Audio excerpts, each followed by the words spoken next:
I am a new fan and I watch this rockumentary, would I know everything there is to know about Kyoto Protocol? For example, Kyoto Protocol. You know, it's an international treaty, right? Are you guys anywhere close to doing anything for the environment? By the way,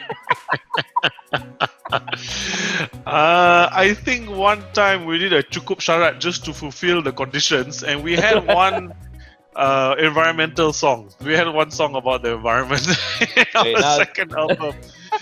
so let's get started by a short introduction. How many people in the band? There's 5 of you. The names, interesting. The Gail's from France. Give us a short description of the whole band, man. Okay, so yes, we are Kyoto Protocol. We've been a band for 11 years now. There's 5 of us in the band. My name is Fuad. I play guitar and I sing. Shakil? I'm Shaq. I play bass in the band. And then we have Gail, who plays keyboards. We have Shan on the drums. And we have Hairi Hanifa on guitars. Wanted to celebrate your 10th anniversary, which is great. You had it at the B in Publica. I guess you never thought that would be it, lah. Party's over. After that, everyone sits at home. You know what I mean? So, but tell me a little bit about celebrating 10 years, man. What was it like? Honestly, the 10-year milestone just appeared in front of us one day. We didn't even feel like, oh, there's 8 years, it's 9 years now. It was just suddenly 10 years, like what? And I mentioned earlier, Shakil is a huge fan of these productions. He wants to put on production. I swear to God, if we had the budget for it, then we would have come in on rappelling down the side of the walls and hanging and all that kind of stuff. But unfortunately, but he had the foresight. He told me, I think he planned for the 10th anniversary show 5 years ago, kind of thing. Like, wow. way in advance. Wow.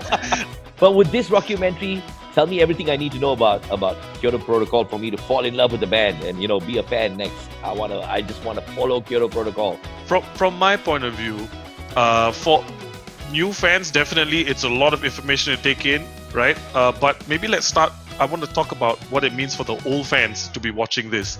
Right. We have never seen before admissions on our part, for example, of our weakest moments during our career. So that's kind of a never seen before thing.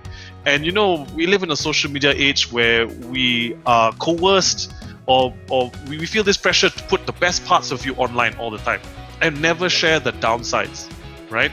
Right. So those vulnerable moments, I think, is something that old fans will appreciate. And I think new fans, now to get to the new fans part, when they watch this, they're going to see the full 9 yards. They're going to see the glories, they're going to see the weaknesses, and I hope that they see us as regular people who just love music.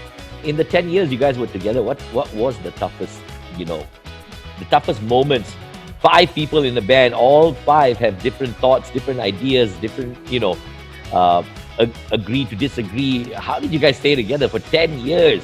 I guess there's something a little bit special about us. I mean, we always made sure that at the end of the day, nothing was personal. I mean, we're all friends. We're friends outside of music, okay? And if anything, we've become closer over time.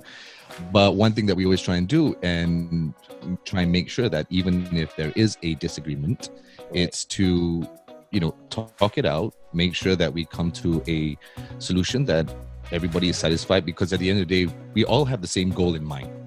Right? We may have a slightly different path or a different route of how to get there, but what we want to achieve is the same. What's the one most exciting thing for you in that live album? What? I think I'm going to talk about the live album as a whole, because that to me is very special. We've garnered a reputation as a very good live band. Right. And I think to the point that we had trouble replicating that in the studio. Maybe it was our inexperience as younger musicians, and even over time, it was something that always stayed with us. Oh, these guys, maybe not so much in a negative way, or if I hear their album, they're good, but when I see them live, it's something else.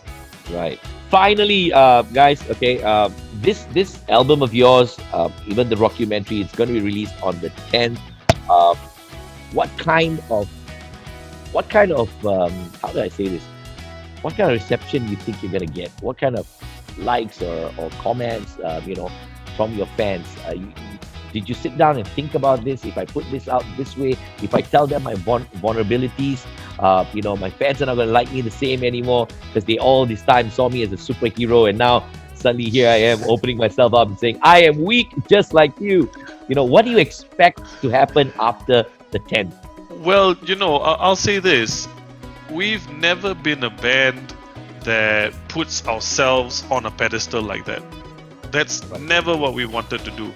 We are absolutely grateful for every single ounce of support that we get from our fans. This was just a way just to deliver a more full experience, and sometimes even from your family you also don't say certain things, but here is us laying it all out, not just the vulnerabilities, but the wonderful moments. I think that is something that all the fans, I hope, will be able to relive together with us. I just want to add on that the last 10 years has been amazing, and really appreciate all the fans that have supported us. And so this video is really a thank you to them as well. It's a milestone for us, but it's also one for the fans to remember as well. Fantastic. Thank you so much, guys. Appreciate it. The pleasure is mine. I've been hearing you on the radio for so long. This might be our first time that we're actually on one session together. So it was really nice. My pleasure is mine.